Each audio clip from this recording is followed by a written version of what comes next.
Hi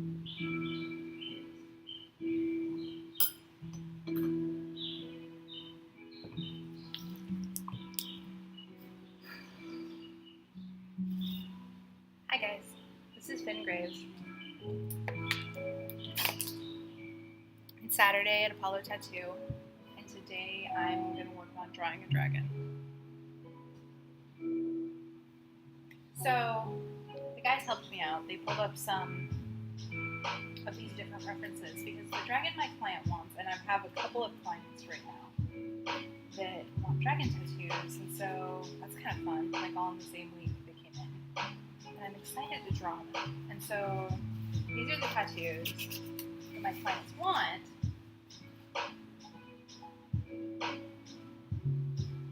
And so that tattoo, I know how to draw that really easily and simply, but I want to make it better.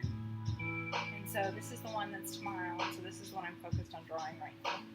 It's a real traditional, like, Chinese dragon. Simple, it looks like a lot of her tattoos. I love the sharpness of the claws, but there's some changes I'd like to make it more readable. And then a solid 90s dragon, which I want to read.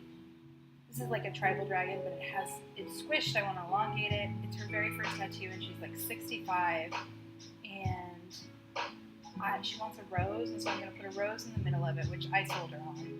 And then I'm going to change the tribal aspects to make it a little, I don't know, more personal. So that's what I'm working on. And so here's some of the references. This is an excellent shape, right? This shape is just, it's phenomenal. And that's much more readable as a dragon right away. And Ammon pulled these out for me because he helps redirect my brain towards useful tattoos versus fun illustrations. So it's flat surfaces versus curved. And this will show up very nicely on a curved surface like that. So there's this one. I love this one for the face, like water dragon style. Oh my goodness. Hell yeah.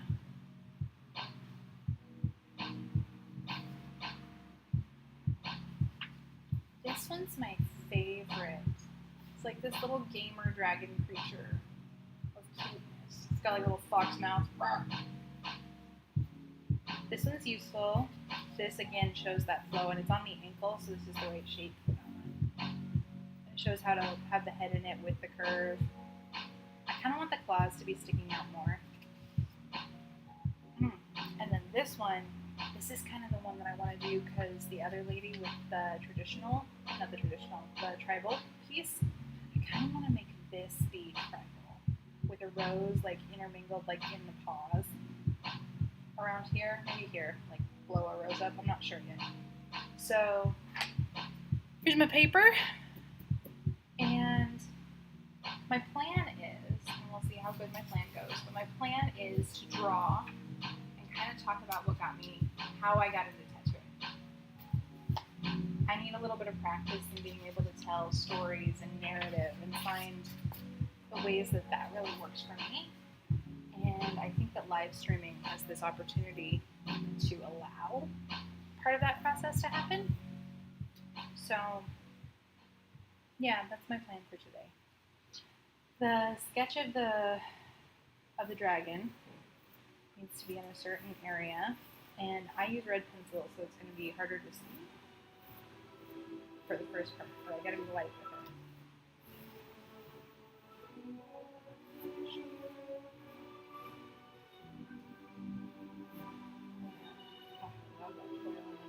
Tail wraps around there. And this is a good time for me to even out those strange curves. There's this thing that happens with my curves sometimes when I'm drawing tattoos, is I make them flat, so I'm used to the flatness of the page there. But on skin, that doesn't translate as well as I would like it to. And luckily, the guys know this and they point it out.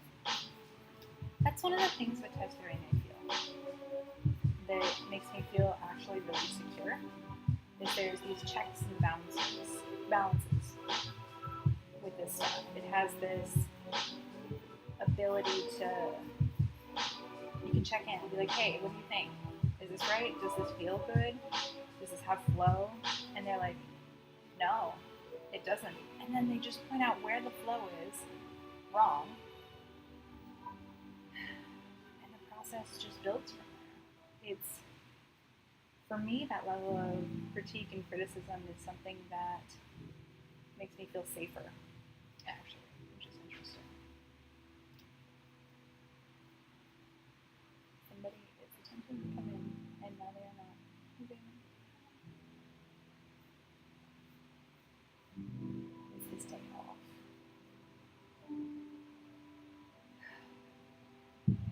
So, them helping with the references is amazing. Makes a difference, like a big difference. And a lot of shapes are just shapes, which is kind of fun. So it's a big shape. Big rock. It's rawr, I'm hungry. Seem to be my catchphrases, honestly. I feel kind of sad today. Writing out the story and talking shifted my perspective on a couple of things recently, and just get the flow. Don't worry too much about the details yet. You're not in detail land. You want to be. I know. Okay, so the flow from there is incorrect. Yes, that's what I'm doing. She likes the traditional boxes and have bigger nostrils, actually. Bigger this, bigger teeth. Yep.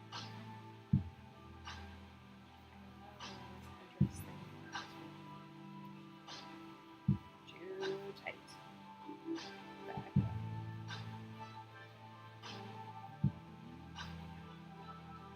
Dragging. Okay, so I said I was going to talk about my tattoo story. I think the lo-fi needs to go down a little bit. I think it's a little too loud. And then I will talk about it.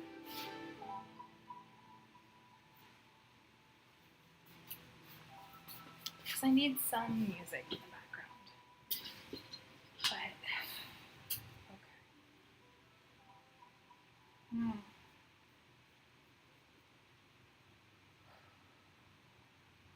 So, my personalized tattoo story. It begins when I'm 19. I just ended up at WSU, Washington, with my partner, Nora. And we're going to school out there. We're gay. You know, like, she's doing zoology, and I'm doing psychology. And then, at the time, I was poly, and so I was on a dating website, and I met a 50-year-old tattoo artist named Raven on one of the dating websites. I think it was OkCupid. And she and I, like, clicked. She was weird and silly and fun, and we hung out. And after hanging out for a while, she got me, like, so stoned. So fucking high. And one of the things that I really, like, attribute to that time period of value is she taught me so much about magic and witchcraft and transformative reality and, like, how to manage quite a few different things, honestly. And so for a couple of years we hung out. And then at about the 2-year mark, she offered me an apprenticeship. And so I'm probably 21 by then. Now, for me to do an apprenticeship, it would have meant I would have to drop out of WSU, where I was with Nora, and I was working on my bachelor's in science in psychology. And I was doing women's studies stuff, and I was really active on the campus. I was doing a lot of activism-based work. I was working at Alternatives to Violence in the Palouse, and so I was learning about domestic violence and all these different things that were intense, and I was really deeply interested in, you know. And so I said no. You know, I declined because at that time I also still thought, and was still engaged in the mistaken thought of that I needed to be a really good artist before I could become a tattoo artist. Years later, it finally clicks for me that actually what happens is you have to be a willing artist to become a tattoo artist. Because that apprenticeship process is the time period that turns you into a tattoo artist. And being a tattoo artist is an inherently different thing than being any other kind of artist.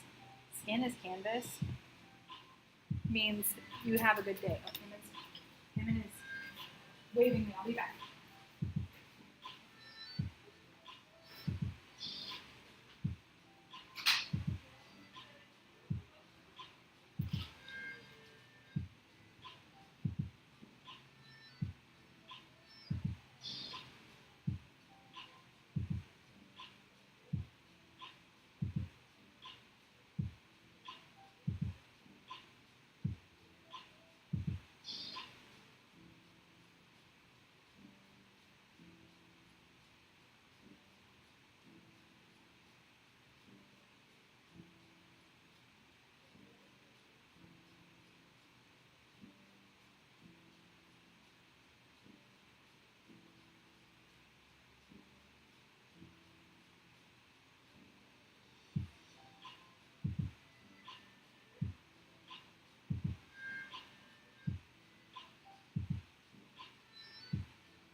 I'm back. He wanted to show me Ringo, who's a cutie. That's their dog.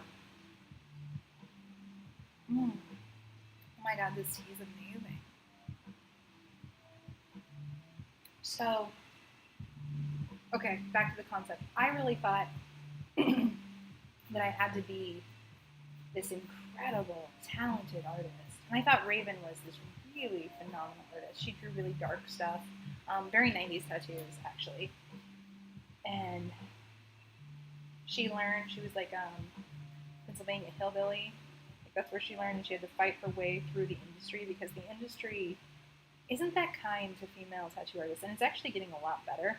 I think personally that it's getting a lot better because of a variety of things, you know, women just coming into the industry anyways and being like, hey, no, fuck this shit. And people, you know, changing. I think that's really very relevant.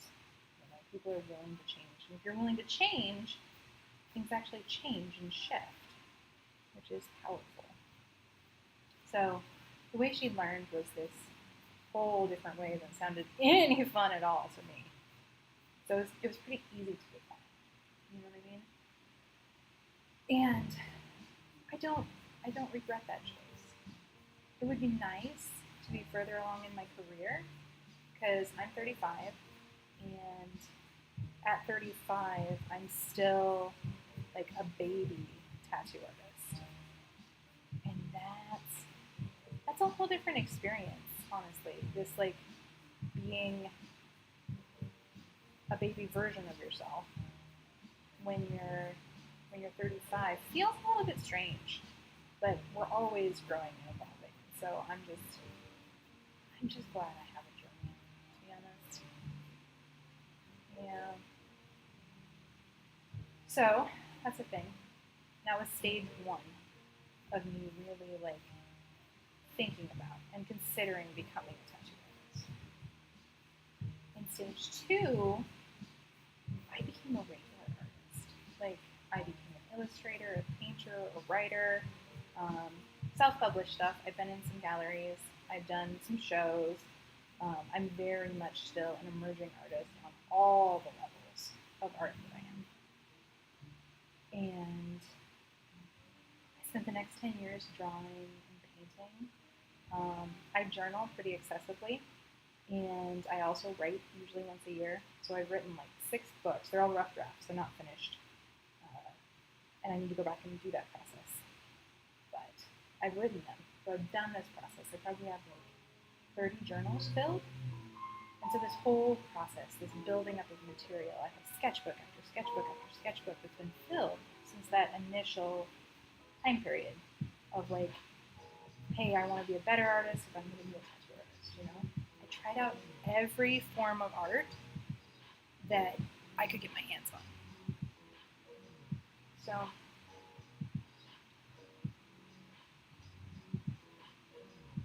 that experience just really like kind of curated a deep, unabiding curiosity in me for what art is and how to change and how to learn and evolve and adapt no matter the situations, right? Like that's the big curated process that happened for me over those 10 years. I did actually, even though one of my reasons for not being a tattoo artist was because I didn't want to drop out of WSU, I do end up dropping out of WSU. Nora and I moved to Portland, and Nora's finished her degree, but I hadn't yet. I hadn't finished that process. I was about a year behind her, and she wanted to move, and there was a campus up here. So I went to that one for a semester, but then was just like, okay, I literally cannot commute 45 minutes to school and do it. So I drop out. And then I'm in Portland, and I become a full-time nanny.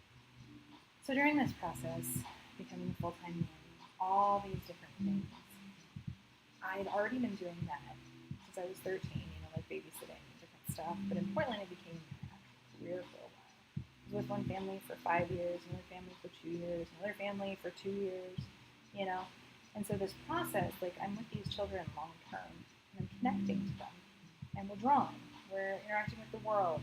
All this stuff is happening. We're continuing to create and adapt and change.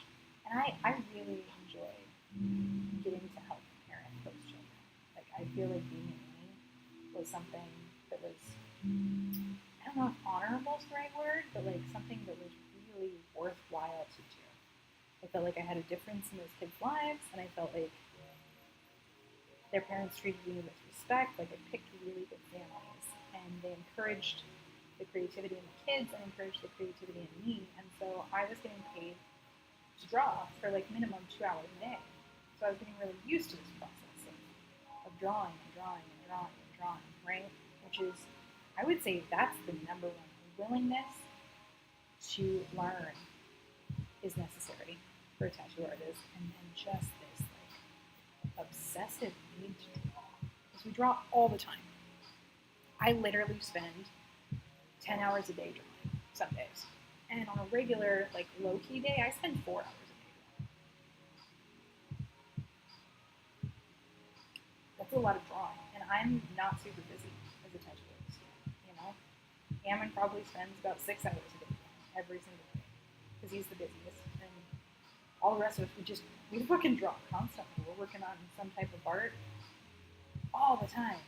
It's like their creative output is so intense that there has to be ways to liven it back up, ways to let it have its space.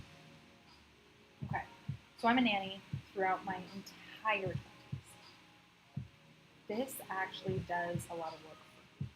It heals me, it allows me to draw, it allows me to have this place to play and to go on adventures and to eat healthy, because the kids, eating healthy is good for them as well. And so that becomes something important to me. But, okay, then I get out of nannying because I'd already raised like 9 kids and my back felt fucking busted. So I'm in my 30s, I'm probably 30, I think that's when this began. And Raven gets a hold of me and re-offers her services. And by this time, people, like my friends and the friends of friends, they've been asking me for tattoos for minimum 5 years. Like some people had been asking me to tattoo them for 10 years, and I've been telling them no, constantly, over and over again. But I'm queer, and so there's a few different instances where sometimes I said yes, you know, and we did a few different like stick and poke situations, and like I was given stick and poke tattoo, and I was like, okay, that wasn't so bad. Like it was actually like a really cool experience. It happened with all of my friends in the same room, and like they were drumming. And, oh god, way too much tequila, and I'm lucky I didn't get infected. You know, that's the thing. It was just like one of the reasons tattooing is important to learn is so you can learn it to be clean. Like clean for your clients because it's permanent body art, but just clean so that they don't get infected. You know? And I didn't, and I'm quite lucky, you know, in those instances that happened, and nobody else did. That's like nothing to joke at. And so I start being like, okay, well, this isn't like a terrifying thing. I could do this. I'm responsible. I'm capable. Like I've been in charge of tiny humans, and like I know what to do in a lot of situations by now. And so I've had a lot of tattoos. You know, by then I had like 10 or so, which I know isn't a lot for like very heavily tattooed people, but is a lot for like a college student who has no money and mostly spends her money on art supplies. So I'm 30 and I say yes. And then I show up and Raven begins to teach me. And on one, in a borrowed tattoo shop with Taha, because Raven had, of course, just officially retired. She gives me a machine, she teaches me how to set it up, and I tattoo her hand. That's it. Like, day one. It's not a great heart. She's got it on her hand. I don't think it super matters at this stage. It mattered then a lot. And she liked that I held the machine with confidence, you know.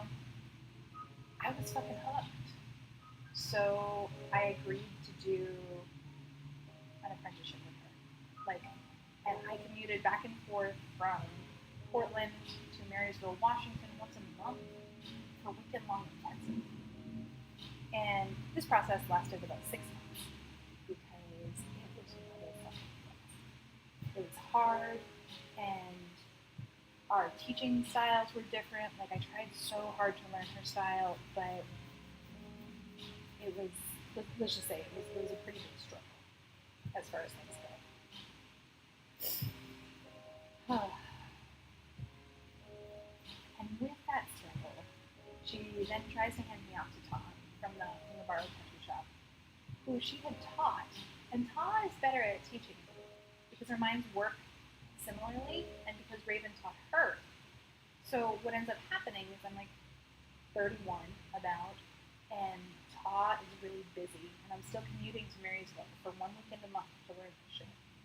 And then both Raven and Todd have me tattooing my friends, and this goes on for about a year of really terrible tattoos. Like 100% thank you to my early canvases, because people dedicated this part of their lives, and I fixed most of my early work now, but some people were just like, no, I like that it's there, we're keeping it, it's not good, but I'm glad to be part of your journey. And I'm so honored that people would care about that enough to say that, while also at the same time I have this like, yeah, but I'm so much better, I could totally just fix it. We have that part of, whoa, something's going on outside. American flags, some tow trucks, loud tow trucks from Marysville, Washington. Okay. Know as much as I do. We're on Northeast St. John's. Anyways, where? Okay, so I'm commuting to Marysville for about a year, and it's ineffective. It doesn't work, you know. And I'm tattooing my friends, terrible tattoos, doing my best, like trying so hard. And both Todd and Raven, they really like see my struggle, and they ain't trying to like make me die to do this. They really believe in me, and they think that I could be a really good tattoo artist, and they want me to do this, right? Like they do it, they want me to do it, But Ta is like way too busy. And so they both tell me to go get into a shop closer to them. So I go to a few shops in Washington that are actually near my house and my life in Portland. And one of the shops that I stop in at is at Illuminati with Caleb. And I come in and I'm scared and I'm nervous, and Caleb totally calms me down. Looks through my portfolio and says, I don't think you're the right fit for our shop, but like, I think Bond, you might be a really good fit for Bond. They're very nice over there, and you're nervous, obviously.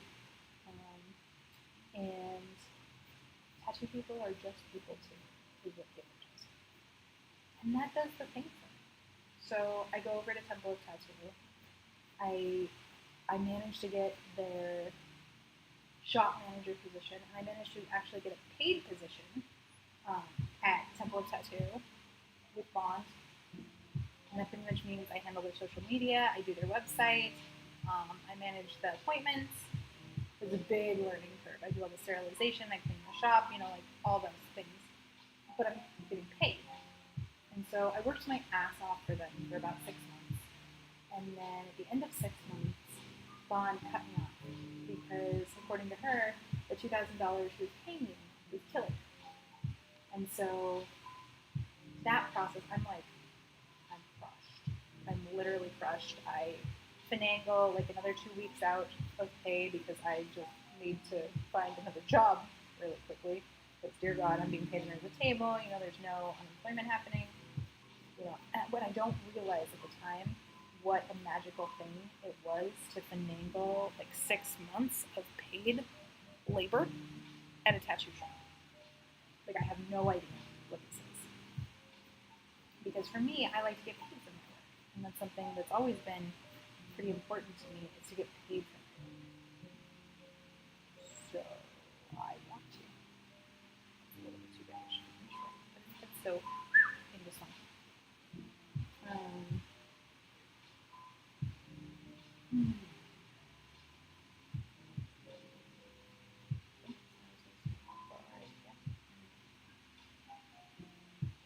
Do you kind of want the Chinese dragon these bits? Those are there. Yes. Okay, this is going to be first sketch. We don't really think does it. And I like that one does it. There's a little more. There's a little more Chinese dragon. Step back part.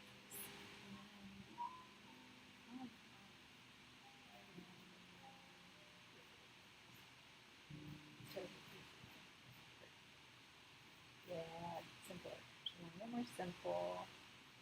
So we'll break it down.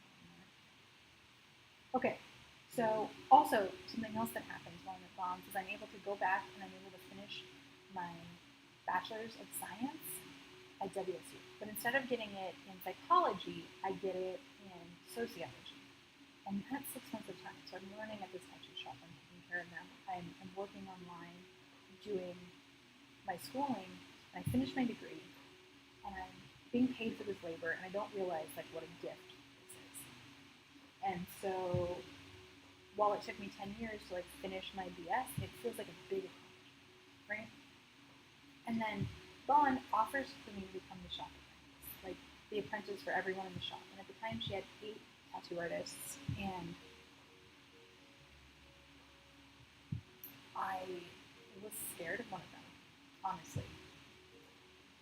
And I'm just so I request to either be her apprentice, specifically her sole apprentice, or Lee's. And Lee is a phenomenal artist. I really love the crispness of his lines. I like the quality of his work, and I like his attitude. He can be a dick, but he's in a really easy way, and he's not gonna be just cruel to be cruel. And that's what I'm really scared about. I'm really scared of things just being cruel. And what I don't also realize at the same time is that my PTSD, so I have CPTSD actually, and that just means chronic, is acting up. And I've never been around this many men at once. And I have some really old sexual trauma that's so old and yet still so fucking sticks out and frustrates me and redirects what it is I do. a lot in an annoying way, in my opinion. But I don't realize that that's what's happening. And these guys in the shop are just making crude jokes and sometimes fucking racist jokes, and that whole combination is just being triggering. And then Trump gets fucking elected. I get cut, and I began to mourn the concept of this terrible presidency. So that's 4 years ago, right? Like, Trump is going to be out of office February, you know? And that's when it happened. That's when I was cut in February, and the new president-elect became there, you know? And after that, I gave up.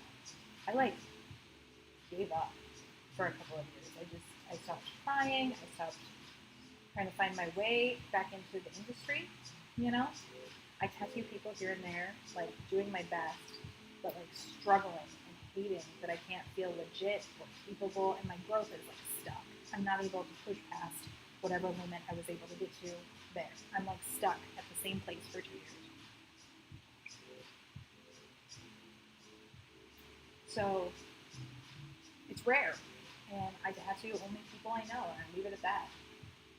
And I do my best during that period of time, but I feel the whole time my best sucks.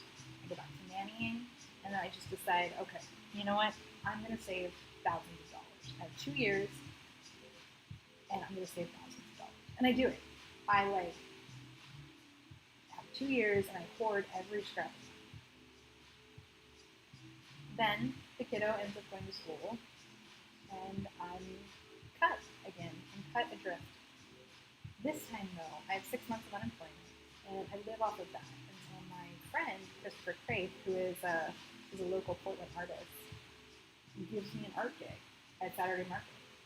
He comes to me and he says, Finn, how do you feel about selling my stuff? And I'm like, oh, I don't know that much about selling art. You know, I'm not that good at selling it for myself. And he says, oh, it is much easier to sell it for someone else. And so he's like, all you got to do is talk to people. And Finn, you like talking to people. You're good at it. You care about them. You want to hear what they have to say.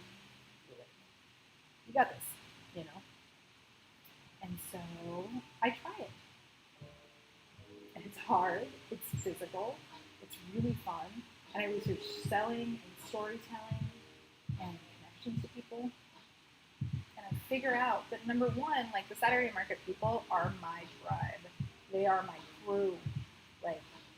How they are suits me, and it's fun and phenomenal and interesting, you know? I think that's really just, I get excited, both to connect to these people and to be doing something in the art world. Because for me, any job that is in the art world is progression towards where I'm going. And that's been my concept and my call to action for myself for my entire career as an artist. If I'm working in the arts, if I'm able to make art, if I get to connect or adapt or interact with art, then I'm not doing a bad job, you know?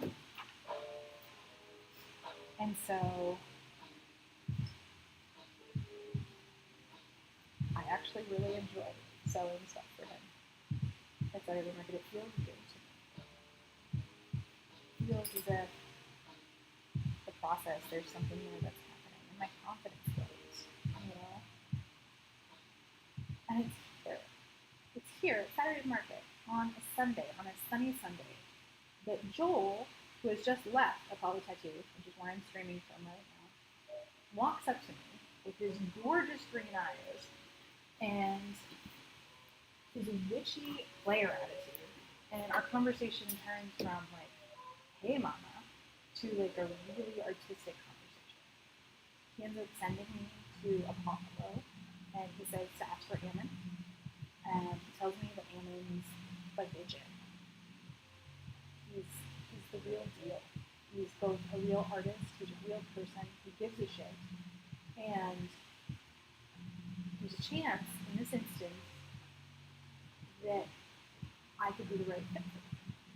You know, as this whole weird package that maybe that I could even get to stay there and find a place and a way to be shitty in a safe way and to actually learn.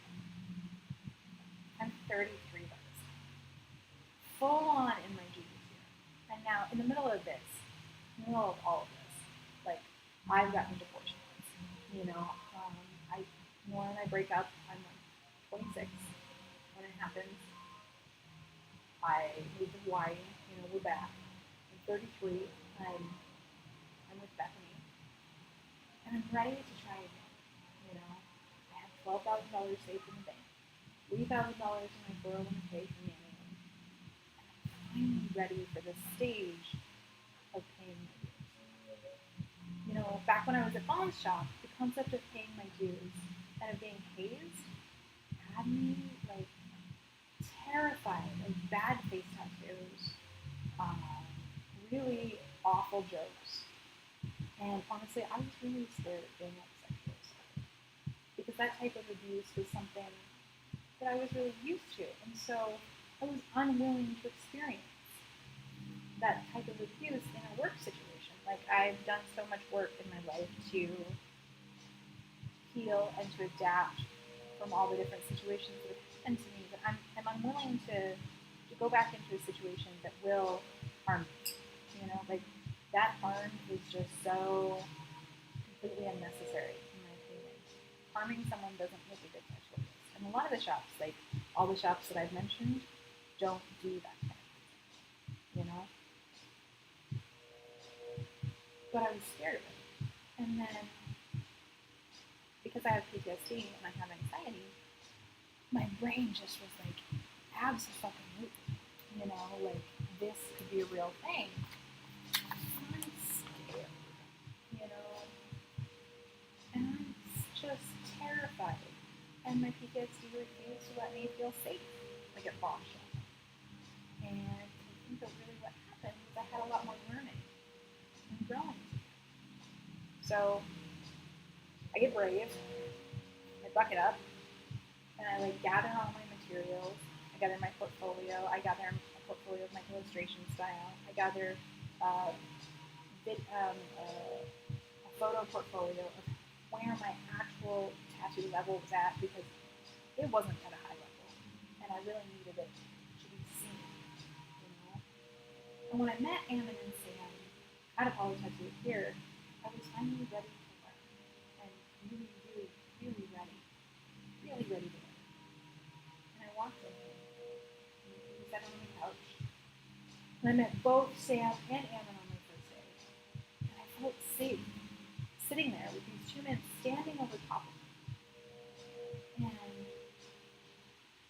I knew that I was showing up with like my genuine capabilities, I was showing up with my genuine enthusiasm, and I was showing up just as myself. Because I'm so exhausted of the tattoo artist concept, and really the artist concept of pretending to be better than you are. Like, part of that is good for people, part of that process, like, pretending to be better than you are is a valid way of becoming better. For me, I knew that I needed people to see me where I was. I needed some fucking help. And I didn't know how to get the help. I didn't know what the fuck to do. And so the only thing that I knew how to do was just be really vulnerable and show up with my actual needs and just be like as real as I could be, knowing that the tattoo industry is pretty insular and that things aren't always going to be copacetic. So just because you show up and are vulnerable doesn't mean that other people are going to care. Being vulnerable by itself needs to be the reason for doing anything. Is my belief. Like, the fact that you're vulnerable doesn't mean that people are going to be and so I don't know. I don't feel like that's a necessary jump, but sometimes for people, they're like, well, I was vulnerable with them. And I'm like, cool, so you were really brave. Like, that's what it is. It's about that bravery, not about somebody else doing anything about it. Yeah.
see if it's finished. I'll say no to that for now, but good beginning. Sometimes that is the case. Sometimes it is good beginning things. And work from there. This head needs still to arrange some more. Work from it. Touch it.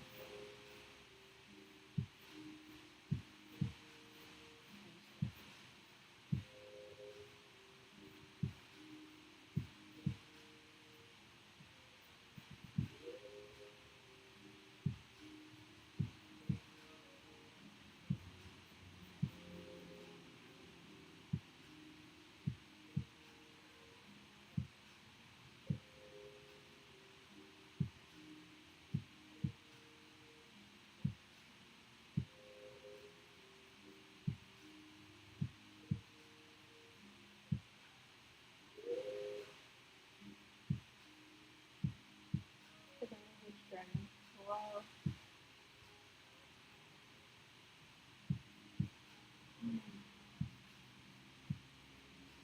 So I showed up that day. Real and vulnerable. And Cameron and I ended up talking for like 3 hours. 3 full hours. We do the tattoo interview. We talk. We talk about everything. He's easy to listen to. He also listens. And there's something so powerful about that. Like being a phenomenal narrator is amazing. Being an orator is definitely a skill that I think benefits a tattoo artist, which is one of the reasons I'm practicing doing these lives is because I feel as if that skill is something that's going to be necessary later. When I get into the flow of creating, of drawing, I'll get a little bit lost and my storytelling ability will go. And part of the process of being a tattoo artist is it makes it more comfortable for our clients if we can entertain them while we're working. That doesn't take away the pain.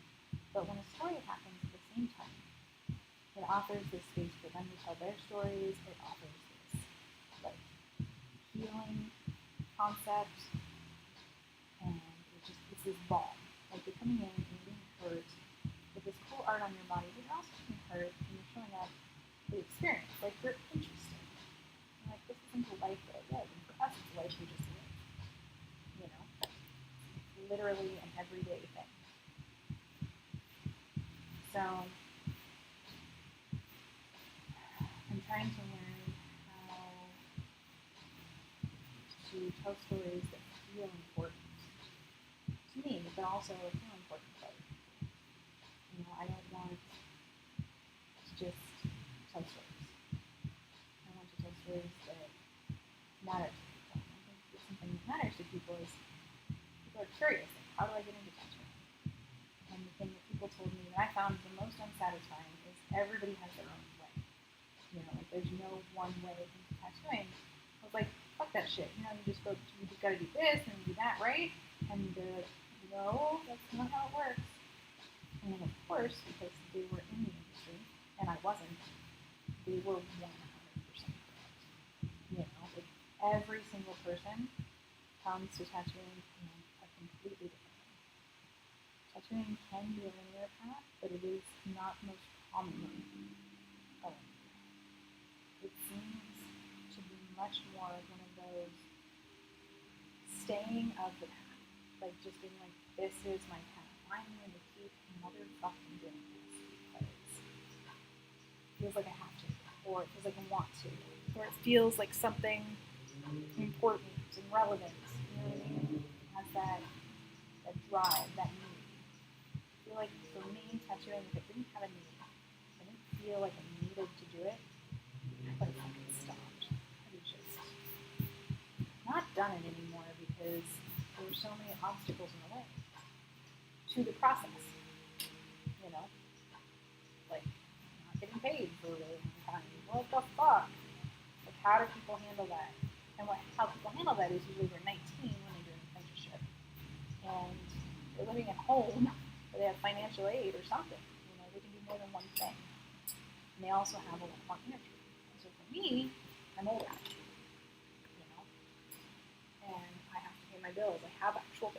student loans, you have these other different things, you know.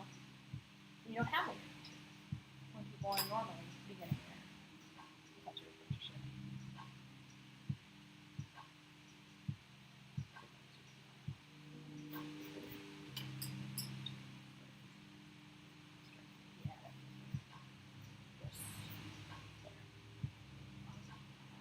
The mustache when I'm drawing it just makes it look so much acceptable. Just like really fun.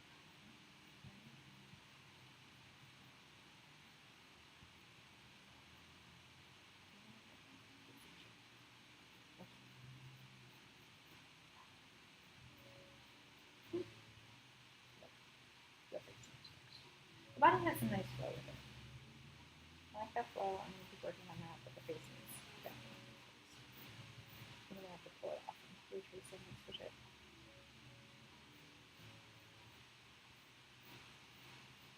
This is the very first sketch I'm doing for this process. So I usually go through 2 or 3. It would have been impressive for me if I'd managed to get it right in the first one. But that's okay. The flow is nice. I'm messing with it.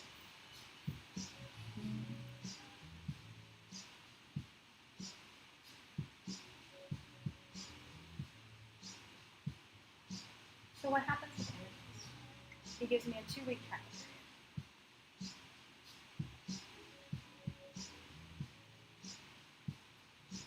Which I sweated my ass through. I tattooed myself. I tattooed all of my friends who would come.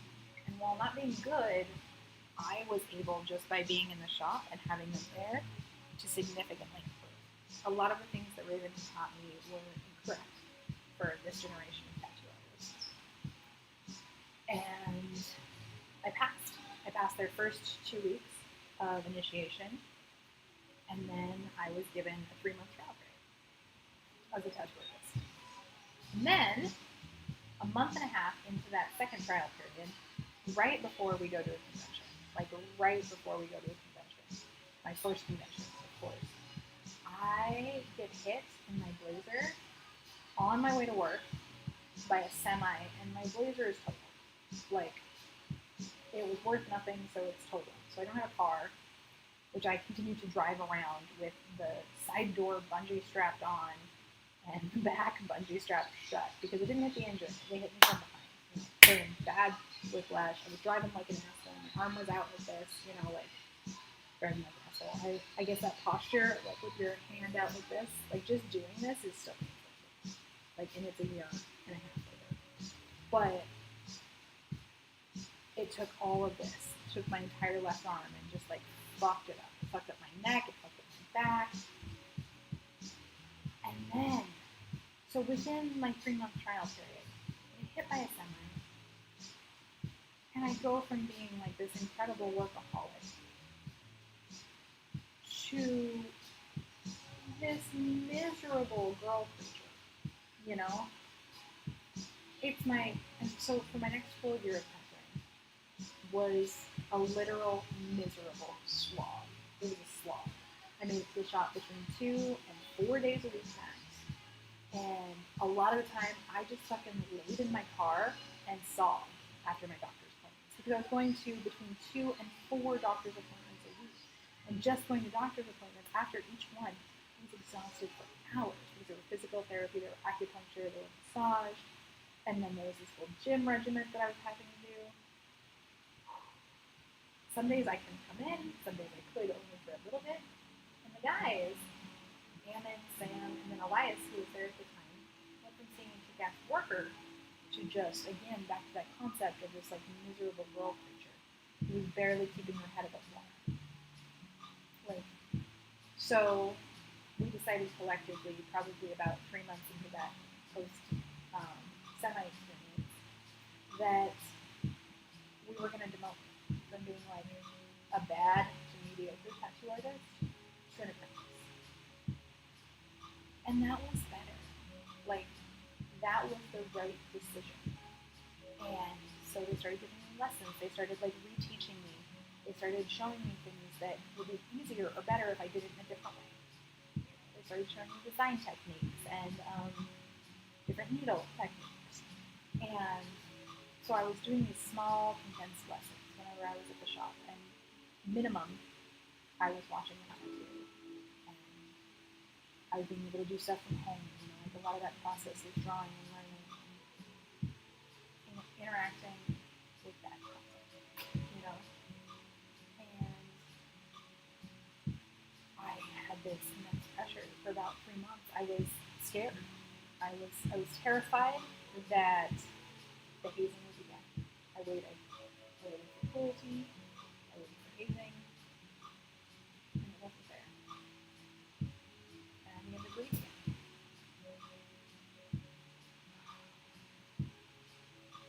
About 6 months passed, and I was at the shop 3 to 4 days a week regularly. And then a year passed, and I was back 5 days a week, learning, improving, arguing, fucking up, succeeding. And then 3 months later, COVID hit. Boom. March 14th is when we closed down. Just boom. No work for fucking 3 months. No work. I didn't know what to do. I mean, my savings were wiped. It had taken all of my savings, all $12,000 of my savings that I'd saved up for that year after getting hit by the sunlight, which isn't very much, I know, for somebody to live on, but I managed it, and I also had to cash out my 401k, which was like $3,000. It took me $15,000 to survive for a year after getting hit by a semi. Oh my god. And no work, so I'm white. I'm like, I got $200 to my name from the tattoo that I did that day on March 14th, right? Like, that's where I'm at. So, I went back to nanny for the next 3 months. Like, one of the old families, the kids were taken out of school, and so they needed somebody to be able to do that, right? Somebody, he was not taken to quarantine living well, let's just say. They weren't like, all kind of my favorites, to be honest, but he was the one that I had last, and he was the most, just the personality I expected to get to have when I was a kid, like wild, silly, weird, and wants to do everything with you. And so he really resonated with me. And then I survived again. COVID happened and it kicked our asses, and my ass has already been being kicked for the last 2 years. I got divorced. Like, I drove my wife to New Orleans in January. I came back. We got divorced. January. So, end of January. I returned February, March. And I'm back for 1 fucking month. And then COVID. So I nanny, I saved $2,000. Like, I just poured my shit. And I survived it. And I get a dog, my trainer, because it goes on for fucking 4 months. And then month 4, we get to go ahead together in July. Right now, it's December. 2020 is almost over. And I had the amazing opportunity of getting to finally get my tattoo settlement from medicine. And what I did with it was I bought tattoo equipment. So I bought a really fucking expensive client chair, which is supposed to help with my body because it still hurts. And I bought myself the chair to sit in, that's in it right now. And it has significantly improved my pain.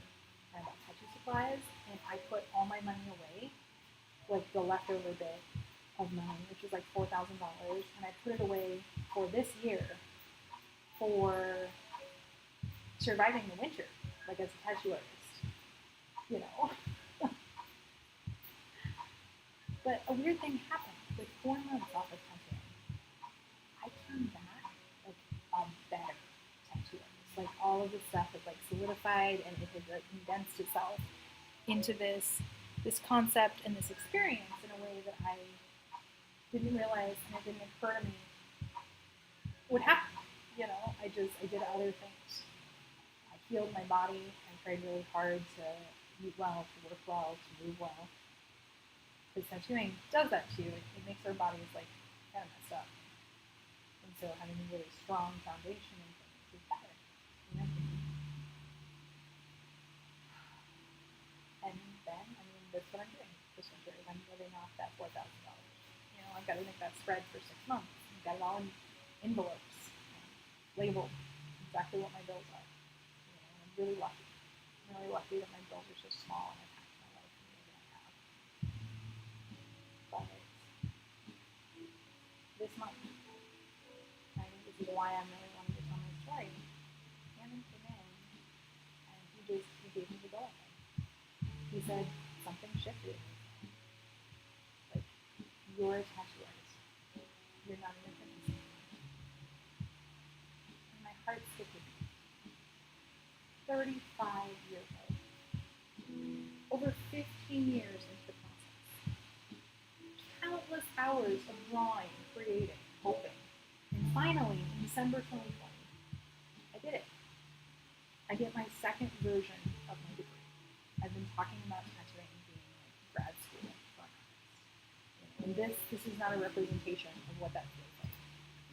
I have another piece I finished yesterday.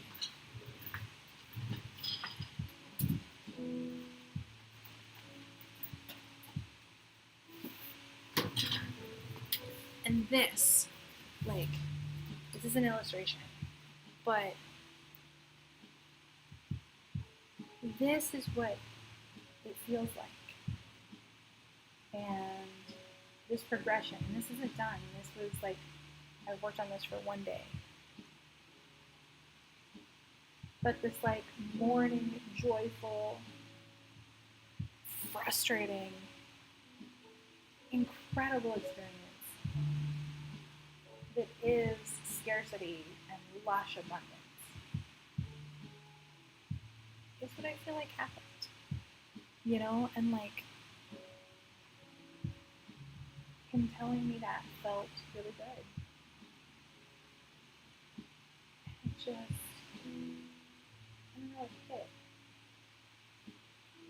I'm a tattoo artist. I'm a good tattoo artist. I'm a clean tattoo artist who wants to become a really excellent tattoo artist. But yet, again and again, everything comes back to this journey, All of this is this incredible journey filled with things I can't control. So, I'm here, right now. I'm continuing to learn. I'm working my ass off. I'm adapting.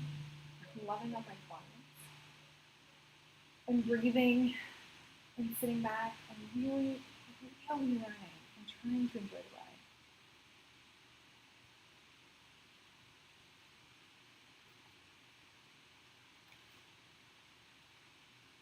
And my shoulders still hurt. I love to draw, I get a magical rush when I work with my clients, and when my needle touches down into the skin, it feels like flying out. And I love this job. Even though the entirety of attempting to get to this job is a process of struggling constantly to make it by. Hammond has this promise. He says, year 3 is when the clientele builds enough to be treated. And I think he might be right.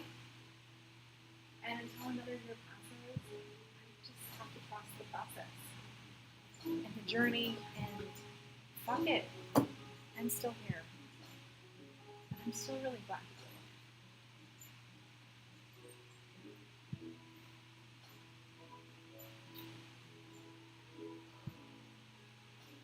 here. Okay.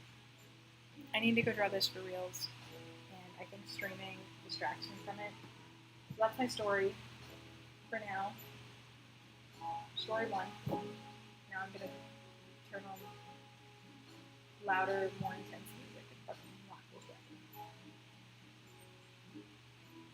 Thank you for listening. Thank you for being here. It's a fucking journey. And it's never over until we're dead.